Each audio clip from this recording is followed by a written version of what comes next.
दोस्तों को मैं रोज़ आपके लिए नए वीडियो लाता हूँ, लेकिन अभी तक वैसा रिस्पांस नहीं मिल रहा। बहुत लोग वीडियो देखते हैं पर सब्सक्राइब नहीं करते।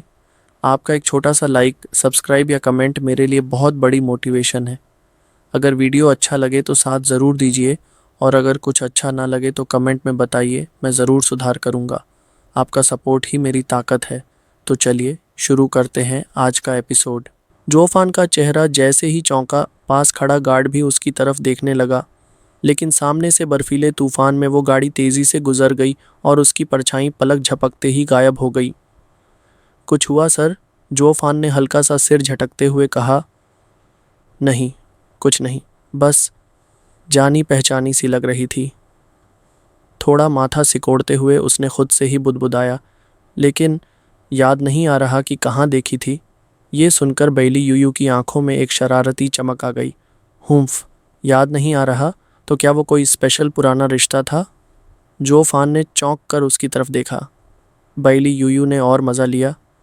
हाँ हाँ, गाड़ी में जो खुशबू आई थी वो साफ औरत की थी। कहीं तुम्हारा कोई खास भाई तो नहीं था उस गाड़ी में?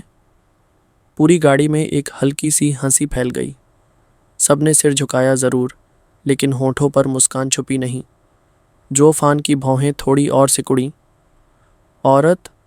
ओह हाँ, वो तो वो लोग हैं। कौन? तुम्हारी गुप्त प्रेमिका? बैली यूयू ने झट से चुटकी ली। पास बैठी क्वीर ने भी आंखें चमकाईं और किलकारी मारी।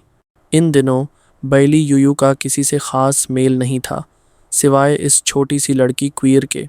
दोनों के बीच में एक अनकहा रिश्ता सा बन गया था, एक शरारती बहन सी जो कभी कभी जोफान की खिंचाई का मौका हाथ से नहीं जाने देती। लेकिन जोफान तो ठहरा पुराना खिलाड़ी।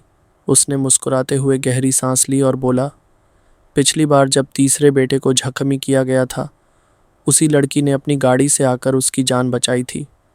अब जब दोबारा मिल रहे हैं तो शिष्टाचारवश एक बार तो मिलना बनता है।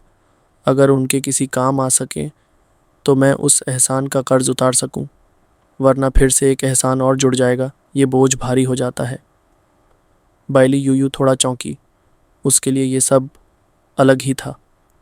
क्या बात है? किसी का एहसान, और ये आदमी उसे इतनी गंभीरता से लेता है। ये वही जोफान है जो चालाक है, चतुर है, दुनिया को ठगता फिरता है। क्वीर ने हंसते हुए कहा। सिस्टर यू, मेरे पापा थोड़े अलग हैं। वो किसी का भला बुरा नहीं भूलते। पिछली बार मेरे भाई की जान बचाने वाली लड़की को भले ही उन्होंने सौगंध दी हो, लेकिन फिर भी पापा ने मौका देखकर उनके कुछ खजाने भी ले लिए थे। अब उन्हें लगता है कि उन्होंने ज़्यादा ले लिया और इसीलिए वो शर्मिंदा भी रहते हैं। क्या? लोगों ने जान बचाई और तुम ऊपर से उनका खजाना भी उठा लाए? बैली यूयू ने जोफान की तरफ देखा, जैसे उसकी नज़र कह रही हो, शेमलेस। जोफान ने कंधे उचकाते हुए कहा, यार, उस वक़्त मुझे लगा 2 करोड़ होली स्पिरिट स्टोन्स में उनका बेहाई झील का आधा घड़ा खरीदना मतलब हाई प्राइस दे रहा हूँ। पर बाद में पता चला उसका मार्केट रेट तो 5 करोड़ था। तब लगा जैसे लूट लिया हो। अब तू ही बता, ये मेरी गलती थी या टाइम की? पागल है तू, बैली यूयू हंसते हंसते बोल उठी। बेहाई जेल तो रेयर ट्रेजर है, उसका कोई मार्केट रेट होता है क्या? वो तो मांग पर चलता है, कीमत तो आसमान तक जा सकती है। जोफान ने मुस्कुराकर कहा, अब छोड़ भी, वो सब पुरानी बात है। अभी गाड़ी तेज़ कर और उस सामने वाली गाड़ी को कैच कर। सीधा उनके सामने जाकर न खड़े हो जाना, वरना चौंक जाएंगी। ड्राइवर ने सिर हिलाया और रफ्तार तेज कर दी। पीछे से बेली यूयू ने आंखें मटकाते हुए कहा, हाँ, तुझे डर है कि कहीं अचानक सामने आ गया तो कोई सुंदर वाला डर न जाए, मिसअंडरस्टैंडिंग ना हो जाए, है ना?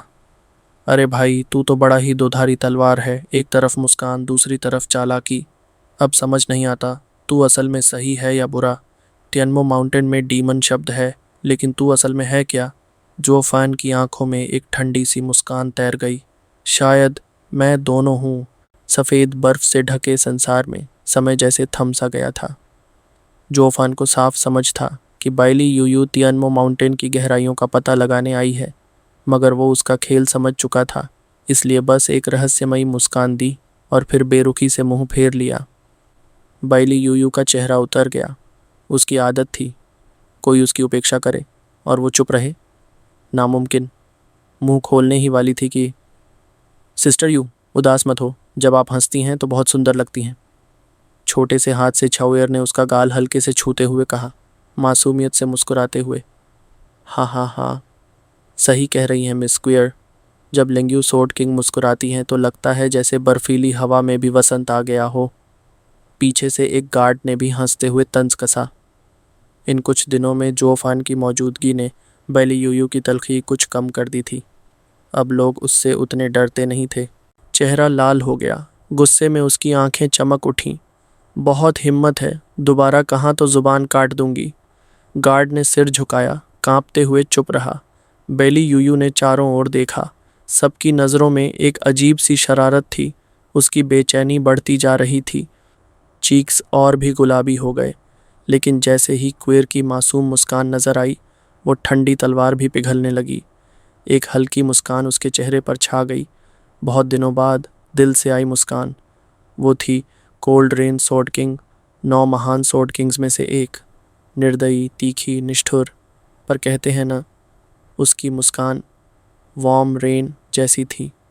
जोफान ने खिड़की से बाहर देखते हुए कहा, उत्तर की ये धरती हजारों मील तक बर्फ बर्फ और सिर्फ बर्फ, पर जब धूप निकलती है तो लगता है जैसे बर्फ भी पिघल सकती है। शायद वसंत आने वाला है। वो भावशून्य नहीं था। इस बदलते मौसम के साथ इंसानी दिल भी जैसे धीरे धीरे बदल रहे थे, और ये सब वो महसूस कर सकता था। गाड़ी बर्फ पर फिसलती चली जा रही थी। आगे चलती गाड़ी अब नज़रों से दूर जा चुकी थी। फिर एक सफ़ेद बर्फ से बने छोटे से कस्बे के सामने सब रुक गए। एक पत्थर की 3 फुट ऊंची पट्टी बर्फ से ढकी हुई, उस पर लिखा था फेंगशुआंग टाउन। छर्र, गाड़ियाँ रुक गईं। ड्राइवर ने पीछे मुड़कर जो फैन से कहा, सर, वो गाड़ी भी इसी कस्बे में रुकी है। हम भी यहीं से उन्हें ढूंढ सकते हैं। आगे क्या आदेश है? जो फान ने सिर हिलाया।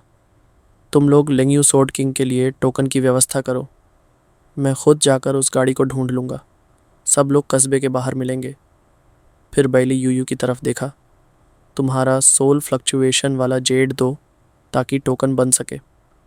वो थोड़ी झिझकी। असल में ज़रूरत नहीं। यूयू गर्ल, सोड किंग का आदेश है। अरे ठीक है ठीक है। बेमन से उसने जेड स्लिप निकाल कर दे दिया। अब उसकी नज़रें कड़वी नहीं थीं। इन कुछ दिनों में इस कारवां के साथ रहकर वो बर्फ़ पिघलने लगी थी। जोफान ने छाओयर का हाथ पकड़ा और गाड़ी से उतरा। फिर बैली यूयू से पूछा, तुम उनके साथ रहोगी या हमारे साथ चलना है? मैं छाओयर के साथ चलूँगी हूँ। नाक चढ़ाकर वो कूद पड़ी गाड़ी से, छाओयर का हाथ पकड़ा और बर्फ़ में चल दी। जोफान ने सिर हिलाया। औरतों की सोच समझ नहीं आती। वो उनके पीछे चला। अब खुली रोशनी में उसने गौर किया। बैली यूयू के होंठ के किनारे की सूजन अब भी गई नहीं थी। वो तुरंत पास आया। यूयू गर्ल, 6-7 दिन हो गए। तुम्हारा चेहरा अब तक ठीक क्यों नहीं हुआ? जब तक एंसेस्टर का आदेश न आए, ये चेहरा ठीक नहीं होना चाहिए, उसने जिद से कहा।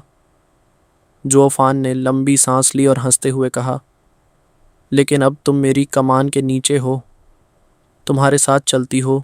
ये सूजन ऐसे दिखेगी तो लोग क्या कहेंगे? लोग सोचेंगे मैंने मारा है। मेरा चेहरा बिगड़ेगा, तुम्हारा नहीं। तो क्या ज़्यादा बुरा लग रही हूँ? बुरा? बहुत ज़्यादा। और सबसे ज़्यादा परेशानी मुझे होगी जब मैं अपनी लाइफ सेविंग बेनिफैक्टर से मिलने जाऊँगा। वो सोचेगी कि मैं ही टायरेंट हूँ। बैली यूयू ठठाकर हंसी। अरे वाह, चलो अच्छा है, उसे भी दिखे कि उसने किस राक्षस की जान बचाई थी। नेक्स्ट टाइम शायद दोबारा बचाने से बचे। जोफान की आंखों में चमक आ गई। बहुत हो गया, तुम खुद नहीं करोगी तो मैं खुद कर दूंगा। क्या करोगे? Return of the heavenly dragon seal मेरी एक पुरानी टेक्निक है, ऐसे छोटे छोटों के इलाज में सबसे असरदार। बोलते ही उसकी हथेली में योनली गूंज उठा और उसने हाथ बैली यूयू की सूजन पर बढ़ाया। अगर इलाज करवाना चाहती हो तो चुपचाप खड़ी रहो, वरना वापस गाड़ी में बैठो। बैली यूयू ने ज़ुबान बाहर निकाली और मुंह चिढ़ाया। ना बाबा ना, मुझे तो देखना है तुम्हारा चेहरा कैसे उतरता है सामने उसकी नज़रों में। इन दिनों जो तुम मेरा मजाक उड़ाती रही हो, अब मेरी बारी है मिस्टर डीमन। थंडर की तरह युअनली चमकी। बर्फ पर दो परछाइयां चल रही थीं, एक सोर्ड्स वुमन और एक कनिंग कल्टीवेटर, जिनकी जंग बर्फ से भी ठंडी और दिलों में उठती लहरें वसंत की दस्तक दे रही थीं। एक हल्की सी मुस्कान के साथ बेली यूयू ने मुंह बनाया और फिर तुरंत हवा हो गई। आखिरकार वो सोर्ड किंग है। भले ही जो फैन कितना भी एबनॉर्मल क्यों ना हो, पर बॉडी मूवमेंट में कोई भी आसानी से सोर्ड्समैन से पार नहीं पा सकता। और फिर शुरू हुआ एक अजीब चेस सीन। जो फैन और बेली यूयू दोनों छावेर के चारों तरफ गोल गोल घूम रहे थे। 30 बार पलक झपकते निकल गए, लेकिन जो फान तो बेली यूयू की धोती का कोना तक नहीं छू पाया। छावेर वहीं खड़ी हंस हंस कर लोटपोट हो रही थी। कोई मदद नहीं, कोई दया नहीं, सिर्फ ठहाके। बेली यूयू खुद भी छावेर का हाथ पकड़कर खिलखिलाई जा रही थी। कभी कभार ऐसा मौका मिलता है जब वो बेपरवाह दिखती है, जैसे आज। कभी यूं भागती, कभी इधर उछलती और बीच बीच में नकली मासूमियत से चिल्लाती, कोई इस बदमाश को रोके, दिन दहाड़े लोगों को छेड़ रहा है, कोई तो है यहाँ जो इंसाफ करे। जोफन हाँफते हुए बोला, अबे छेड़ रहा हूँ तुझे? तू ये बोलने लायक है भी? दुनिया में कौन है जो तुझे छेड़ सके? बस एक बार रुक जा, ज़रा सा छूना है, बस हल्का सा। ओह, हल्का सा छूना?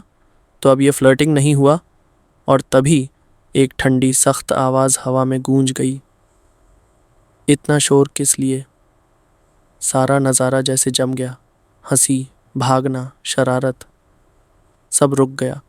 सिर्फ उस आवाज़ की गूंज बची थी, ठंडी, भारी और अथॉरिटी से भरी हुई। धड़ाम, एक धमाकेदार आवाज़ गूंजी। ज़मीन कांप गई और वो बर्फ़ की छोटी जो जुओ फैन को कैद किए हुए थी, एक पल में चूर चूर हो गई। काले रंग की थंडर फ्लेम हर ओर फैल गई, हर चीज़ को, यहाँ तक कि वो सख्त जमी हुई बर्फ़ को भी अपने साथ निगलती चली गई। नीली लपटें तक, जो आमतौर पर ठंडी होती हैं, उस काली ज्वाला के सामने ढेर हो गईं। सब कुछ बस एक झपक में शून्य हो गया। जोफान उस टूटे हुए कैद से बाहर निकला। उसकी बाईं आंख की पुतली में ब्लैक थंडर की एक हल्की सी चमक, और पूरा शरीर एक खरोंच तक नहीं। उसकी निगाह गहरी हुई और उसने दोनों लड़कियों की ओर एक नज़र डाली, चेहरा एकदम गंभीर। लड़कियों, लड़ाई मत करो, उसने हाथ जोड़कर कहा। जिसे संभालना है मैं खुद संभाल लूँगा, किसी और को मेरे लिए हाथ गंदा करने की ज़रूरत नहीं। मुरोंग शुए की आंखें सिकुड़ गईं, वो दंग रह गई। तू मेरी हथेली की वार खा गया और अभी तक जिंदा है। दूसरी ओर बेली यूयू भी चौंक गई थी। उसकी नज़रों में जोफान बस एक चालाक और चालबाज आदमी था। पर अब ये मुरोंग फैमिली की अल्टीमेट टेक्निक थी, जो दो रेयर ट्रेजर्स से ही संभव होती है।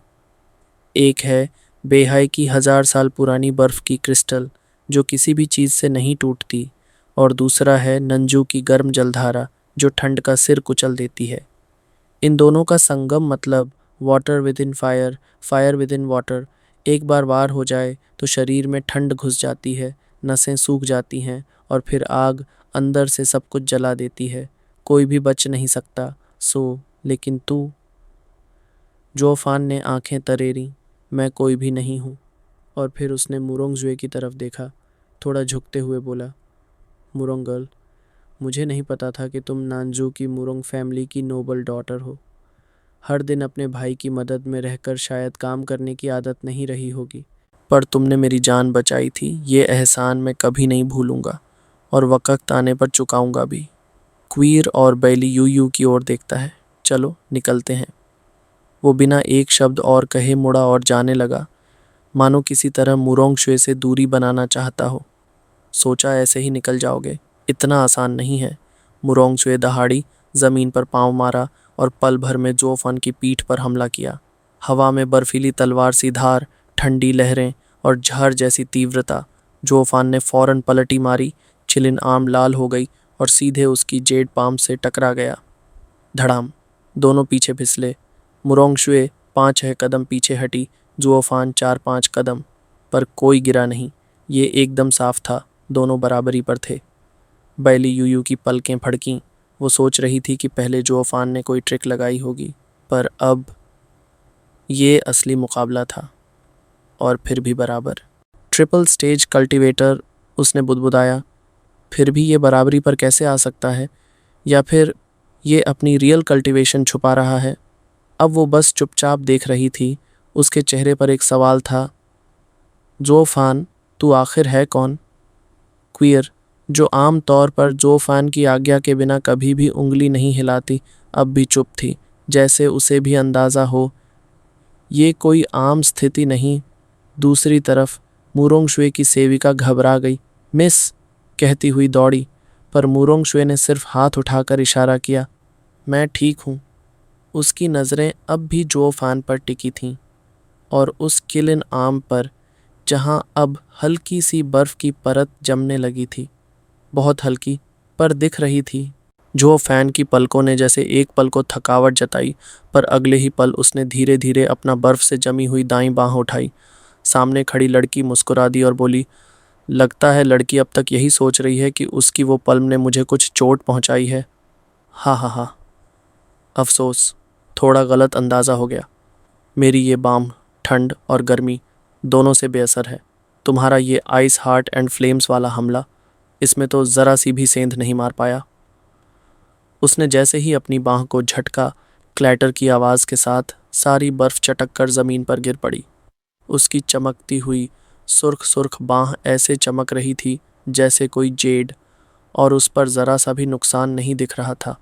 मुनरग शुए की आंखों की पुतलियाँ हल्के से कांपीं और एक पल के लिए उसकी निगाहों में हैरानी की लकीर दौड़ गई, पर अगले ही पल वो और ज़्यादा गंभीर नज़र आई। ये कैसे मुमकिन है? भले ही मैंने cold wind and flaming palm नहीं इस्तेमाल की और कोई मार्शल आर्ट्स टेक्निक भी नहीं चलाई, लेकिन मेरी रग रग में बेहाइली क्रिस्टल्स और कोल्ड ऑफ द वर्ल्ड का असर है। हर एक चाल में ठंडी आग की ताकत होती है।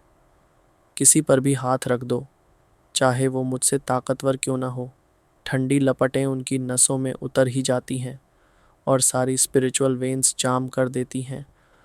लेकिन अभी तो ज़ीर ने जैसे ही देखा, उसके चेहरे पर भी हैरानी छा गई। वो जुओ फैन को घूरते हुए बुदबुदाई, ये आदमी आखिर है कौन? बैली यूयू धीरे से मुस्कुराई और उसकी मुस्कान में तंज की चुभन थी। लगता है आज हमारी मिस मुनरग को उनका नेमिसिस मिल गया है। अगर सामने वाला बहुत ज़्यादा ताकतवर होता तो हार मानना आसान होता, लेकिन जब दोनों की स्किल्स एक जैसी हों और फिर भी तुम हर चाल में पिछड़ो, तो हज़म करना मुश्किल होता है। उसने हंसते हुए सिर झटका। कभी तो सोचा था कि ये बिंग यन हनजिन, यानी बर्फ़ और आग को एक साथ अपने जिस्म में पालना, दुनिया का सबसे मुश्किल कल्टीवेशन है, लेकिन अब देखो, एक काम भी नहीं आ रहा। अरे ओ, तुमने क्या बिगाड़ा हमारी यंग मिस का, जो यूं ताने कस रही हो? ज़ीर गुस्से से फट पड़ी और फौरन अपनी मालकिन की तरफ से खड़ी हो गई। लेकिन मुनरग शुए पर कोई असर नहीं हुआ। उसकी नज़रें अब भी झों फैन पर ही थीं, ठंडी, गंभीर और जैसे हर एक मूवमेंट का विश्लेषण कर रही हों। झुओ फैन, जो अभी कुछ देर पहले इसी लड़की की जान बचा चुका था, अब खुद को उसका दुश्मन बना बैठा देख थोड़ी देर को चुप रहा, फिर हल्की सी मुस्कान के साथ सिर हिलाया और मुट्ठी बांधते हुए बोला, मिस मुनरग, जो कुछ आपने कहा वो आपके दिल में शायद पहले से ही तय था, लेकिन सोचिए, ऐसी औरत जो किसी को छेड़ती नहीं और जिसे कोई छेड़े भी नहीं, उसे कोई मजाक में कैसे ले सकता है? तो फिर आप इतना क्यों उलझ रही हैं? क्यों ज़रूरी समझती हैं कि मुझे दुश्मन बना लिया जाए? तुमने किसे कहा ड्याओफू? बैली यूयू अचानक भड़क गई, आंखें तरेरी और जुओ फैन पर झल्लाई। ज़रा ज़ुबान संभाल के बात करो। लेकिन जुओ फैन ने उसकी तरफ देखा तक नहीं।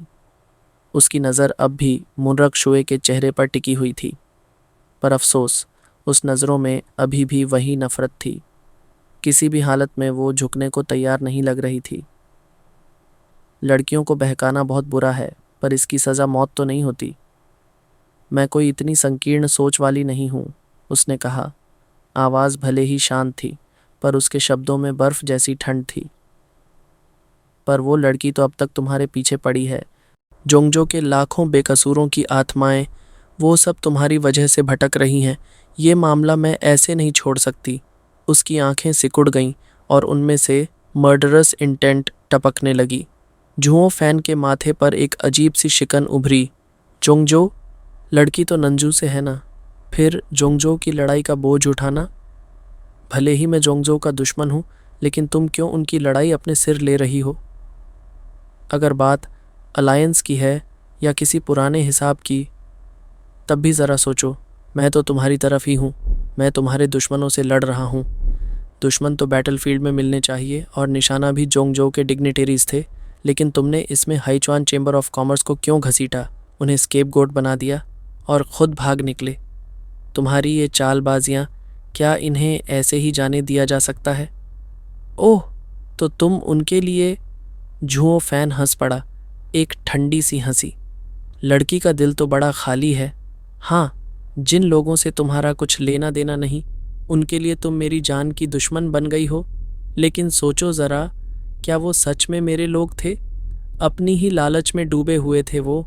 जब उन्होंने जोंगजो के इलीट्स के साथ सांठ-गांठ की, तभी उन्हें समझ जाना चाहिए था कि एक दिन ऐसा भी आएगा। मैं बस वक्त पर आ गया। मुनरक शुए ने नाक से सांस खींची और धीमे से सिर हिलाया। तुम क्या सोचते हो, मुझे ये सब नहीं पता? और मैं ऐसा इसलिए नहीं कर रही क्योंकि मुझे हाइचुआन वाले प्यारे लगते हैं। तो फिर वजह क्या है? ये हेवन एंड अर्थ का नियम है। ऐसे पापी लोगों को जिंदा नहीं छोड़ा जा सकता। उसकी आंखें तेजी से सिकुड़ी, सांस गहरी ली और फिर उसने ठोस आवाज में कहा, हेचुआन चेंबर ऑफ कॉमर्स बाहर से तो बहुत आलीशान लगती है, लेकिन असल में वो एक ऐसा ब्लेड है जो हर रोज़ खून चाटता है। एक दिखावे की चमक है, पर अंदर से खोखली। बदलाव तो तय था, लेकिन हर चीज़ में एक प्रक्रिया होती है। चींटी भी आखिरी दम तक जिंदा रहना चाहती है। इंसान तो फिर भी इंसान है। चेंबर का ख़त्म होना तय था, लेकिन इतनी जल्दी और तुम्हारे जैसे कैरिज्मेटिक ईवल के हाथों ये नहीं होना चाहिए था। और सब कुछ इसलिए हुआ क्योंकि तुमने चाहा। जब डीमन धरती पर आता है, तब वो सिर्फ डिस्ट्रक्शन लाता है। उसे रोकना, उसे मिटाना, यही मेरा रास्ता है, मेरी जिम्मेदारी है। इससे कोई फ़र्क नहीं पड़ता मैं किस जगह की हूँ, किस रेल्म की। ज़रूरी ये है कि सही काम किया जाए। जोंगजो की सबसे बड़ी बिजनेस फर्म को तुमने तबाह कर दिया। वहाँ अफरात फरी मच गई। क्या अब बेजू में भी वही दोहराओगे? हो सकता है तुम अपनी मीठी बातों से कुछ लालची लोगों को अपने साथ मिला लो, लेकिन याद रखो, वॉकिंग विद द डेविल, आखिर में शैतान ही सबको निगल जाता है। कोई नहीं बचता। कोई बाई स्टैंडर नहीं होता इस खेल में। अगर मैं तुम्हें आज छोड़ दूं, तो क्या पता कल तुम मुझ पर वार करो या मेरे अपनों पर। इसलिए नहीं, मैं तुम्हें हरगिज़ नहीं छोड़ सकती। जो फैन ने उसकी बातों को ध्यान से सुना, फिर उसकी तरफ गहरी नज़रों से देखा। तो ये है लड़की का रास्ता, कहना पड़ेगा नज़रिया दूरगामी है। हाँ, मेरी तरह के लोग अगर जिंदा रहें, तो न जाने कितने लोग उसमें जल जाएंगे। कुछ को लगेगा कि मैं उनके दुश्मनों को ख़त्म कर रहा हूँ और वो खुश होंगे, लेकिन उन्हें समझ नहीं आता कि जब आग फैलती है तो किसी को नहीं छोड़ती। दुर्भाग्य से दुनिया में ऐसे दूरदर्शी बहुत कम होते हैं। जब तक लोगों के दिलों में डीमन बसते हैं, तब तक मेरे जैसे लोगों की जगह भी बनी रहेगी। पर तुम और मैं दो बिल्कुल अलग रास्तों पर हैं। विदा। जो फैन ने सिर झुकाया, चेहरा एकदम गंभीर था और उसके शब्दों में एक साफ साफ अंत था, जैसे अब कोई गिला, कोई कर्ज नहीं बचा। कभी वो सोचता था शायद ये भावनाएं, ये समझदारी कोई रास्ता निकालेगी, लेकिन अब समझ गया। सामने खड़ी थी एक असली राइटियस कल्टीवेटर, जिसके रास्ते में न तो मोह था न स्वार्थ।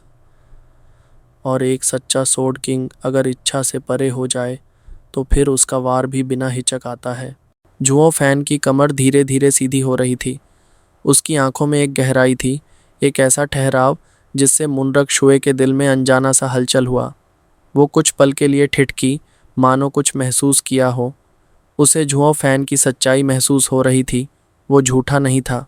उसने धीरे से सांस ली, सिर झुकाया और हल्के से कहा, जितने गैंगस्टर्स मैंने देखे हैं, उनमें तुम सबसे ज़्यादा शालीन हो।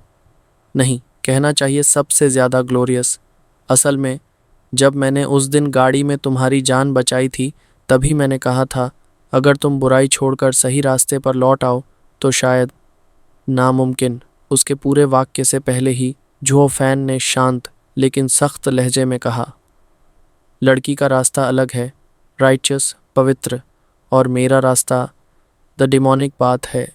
हम दोनों की राहें एक दूसरे से बिल्कुल उलटी हैं, कोई तुलना नहीं हो सकती। और लड़की, कृपया अपनी सोच मेरे ऊपर थोपने की कोशिश मत करो। मुनरक शुए का माथा सिकुड़ा, उसकी आंखों में गुस्सा चमका और वो चिल्ला पड़ी, तो तुम कहना चाहते हो कि तुम्हें ज़रूर एक बिग डेविल बनना है और आखिर तक सिर्फ बुराई ही करनी है? जुओ फैन हल्का हंसा, जैसे किसी भोले बच्चे की बात सुन ली हो। क्यों? लड़की की नज़रों में डेविल मतलब सिर्फ बुराई? उसने सिर झटकते हुए कहा। लड़की, तुम नहीं समझती हो डिमोनिक पाथ को, या वो रास्ता जिस पर मैं चल रहा हूँ, इसीलिए उस पर राय मत दो।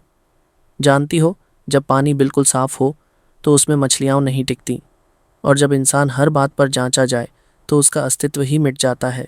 ये दुनिया सही रास्ता बस एक बेंचमार्क है, एक कल्पना। तुम जैसी लड़कियां सेल्फ कल्टीवेशन कर सकती हैं, अपने दिल को साफ रख सकती हैं, लेकिन दुनिया से कैसे निपटोगी? जब तक इंसान के दिल में डीमन जिंदा है, द डेविल कभी मरेगा नहीं। मुनरक शुए की आंखें टिकी थीं जुओ फैन पर। उसके चेहरे पर अब दया नहीं, न समझदारी, बस कठोर संकल्प था। उसने मुट्ठियां भींच लीं, होंठ काटे और गरजती आवाज में कहा, मुझे नहीं पता ये दिल का शैतान क्या होता है। मैं बस इतना जानती हूँ, अगर तुम्हें यूं ही जाने दिया तो तुम बहुत बड़ा विनाश लाओगे। अब जब हस्बैंड वापस लौटना नहीं चाहता तो डीमन गार्डियन रोड की जिम्मेदारी मुझे लेनी ही होगी। ये कहते ही मुनरक शुए ने तेजी से सील्स बनाना शुरू कर दिया। उसकी हथेलियां हवा में कांपीं और अचानक तड़ डड डड डड हवा और बर्फ के साथ हजारों सील टैलिस्मन्स आसमान की ओर उड़ गए। पल भर में एक तूफान जैसा उठा और उन सील्स ने बर्फ के नुकीले शंकुओं, आइस कोन्स का रूप ले लिया। हवा से चीरते हुए वो सीधा जुओ फैन की ओर गिरे, जैसे आसमान से हजारों बर्फ की तलवारें एक साथ बरस रही हों। अगर ये वार पड़ा तो सिर्फ जुओ फैन ही नहीं, उस इलाके का नाम और निशान मिट जाएगा। शहर के लोग तो समझ ही नहीं पाए कि हो क्या रहा है। सब बेतहाशा भागे। चंद पल में एक जिंदा दिल कस्बा वीरान कब्रिस्तान में बदल गया। अब वहां बस कुछ गवाह बचे थे, जिनकी नज़रें सीधे उस एक युद्ध पर टिकी थीं। सारा आसमान बर्फ से भरा हुआ। Tianlong Panshan, the coiling heavenly dragon. Zuo Fan की आंखें थोड़ी सिकुड़ी, लेकिन चेहरे पर डर नहीं, बल्कि एक रहस्यमयी मुस्कान थी। उसका बदन कांपा और अचानक 100 फीट लंबा रंग बिरंगा ड्रैगन उसकी पीठ से बाहर आया और पल भर में पूरे जुओ फैन को लपेट लिया। कहीं से भी कोई जगह खुली नहीं थी, पूरी सुरक्षा। देखकर सबकी आंखें फटी रह गईं। बैली यूयू, जो चुपचाप देख रही थी, चौंक कर बोल पड़ी, क्या ये पागल हो गया है? उसने अपनी सोल फॉर्म अब भी एक्टिवेट की, जबकि सामने वाला सोल फ्यूजन लेवल मास्टर है। इतनी तेज बर्फ की मार उस स्पिरिट सोल पर पड़ेगी तो ये तो एक ही झटके में चकनाचूर हो जाएगा। खत्म। सब जानते थे ऐसा करना मूर्खता है, लेकिन जुओ फैन कोई साधारण कल्टीवेटर नहीं था। लोग समझ नहीं पा रहे थे, पर उनके दिलों में एक सवाल था, क्या इसमें भी कोई चाल है? सबकी नज़रें टिकी थीं। और फिर धड़ाम, धड़ाम, धड़ाम, हजारों बर्फ की कीलें सीधे उस ड्रैगन सोल पर गिरीं और एक एक कर उसमें बड़े बड़े छेद करते चली गईं। बर्फ की ठंडक चारों तरफ फैल गई और पल भर में वो पूरा ड्रैगन सोल एक बर्फ की मूर्ति बन गया, क्रैक्ड, हॉलो, जैसे अब गिरने ही वाला हो। ठंडी हवा में वो आइस ड्रैगन हिल रहा था, टूटा नहीं था, लेकिन टूटने से एक पल दूर था। पास खड़ी जियर ने अपनी आंखें बंद कीं और धीमे से बुदबुदाई, उफ अब्बा जी, लगता है आपका बेटा इस बार गया। चलो बहन, इस बार अकेले घूमने चलेंगे। बैली यूयू ने आंखें मिचमिचाईं और हंसते हुए जीर के सिर पर एक हल्की सी चपत मारी। फिर उसने मुनरक शुए की ओर इशारा किया और शरारती मुस्कान के साथ बोली, लेकिन ये बात याद रखना बच्ची, तुम्हारे अब्बा की कातिल यही औरत है। जब बड़ी बहन तुम्हें अपनी सारी स्किल्स सिखा दे तो जाकर इसे मार देना और अपने अब्बा का बदला ले लेना। हे हे हे हे हे। ये सुनते ही जीर की भौहें सिकुड़ गईं। उसकी नन्ही सी आंखों में गुस्सा झलक उठा। उसने बैली यूयू की तरफ गुस्से से घूरा, लेकिन वहीं मुनरक शुए ने एक लंबी सांस ली, फिर निडर निगाहों से बैली यूयू की तरफ देखा और शांत लेकिन ठोस आवाज में बोली, इस बच्ची को साथ ले जाना इतना आसान नहीं होगा लड़की। मैं पहले ही कह चुकी हूँ, मैं इसका ख्याल रखूंगी। कातिल हो तुम, घास काटने तक की कसर नहीं छोड़ोगी क्या? मतलब तुम तो जड़ से मिटा देने वालों में से हो। मेरे मुरौंग घराने ने कभी इतनी नीचता नहीं की, ना कभी करेंगे। मुनरग शुए की आवाज में गर्व और दृढ़ता थी। तुम निश्चिंत रहो, मैं इस बच्ची को पालूंगी, उसे तमीज़, इंसानियत और सोचने की ताकत दूंगी। बदला लेना है या नहीं, ये फैसला उसका होगा। मैं कभी अपनी मर्जी उस पर नहीं थोपूंगी। उसने एक ठंडी नज़र बैली यूयू पर डाली और फिर हल्के से बोली, साफ शब्दों में कह दूं, वो कभी अपने बाप के रास्ते पर नहीं चलेगी। बैली यूयू हंसी, फिर चिल्लाई, तेरी बातों पर कौन यकीन करे? क्या मैं 3 साल की बच्ची हूँ जो मान लूंगी कि तू इसे सही राह पर ले जाएगी? मुनरग शुए का चेहरा कठोर रहा। और क्या चाहती हो? इसे तुम्हारे साथ भेज दूं ताकि ये बुराई की राह पर चले? और तभी, अरे बस करो, अब बहुत हो गया, सिर दुखा दिया तुम दोनों ने। जीर या कोई तीसरा, शायद बेइली यूयू खुद, झुंझलाहट में बोली।